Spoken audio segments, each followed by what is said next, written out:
માતાજી મિત્રો, આપણે નદી ઉતરવાની છે હવે. તો હાલો આપણે નદી પાર કરી નાખીએ. પાણી તો બહુ વધારે છે, એટલે વાંધો નહીં આવે. ગોઠણે ગોઠણે પાણી ચૂકી ગયું છે. હા હા હા, ઝીણા ઝીણા ઝરણાય છે નદીમાં જતા.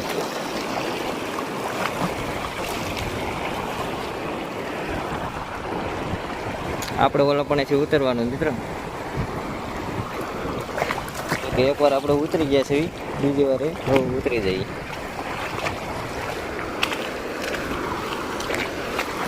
મિત્રો ચોમાસાની ઋતુમાં તો પાણી ખેટ ઉપર કેડીમાં આવી જાય છે, આખી નદીમાં હોય સમતોલ. તો મિત્રો કેટલું પાણી છે અત્યારે અહીંયા ગોઠણે ગોઠણે આવે છે, ઠેઠ ઉપર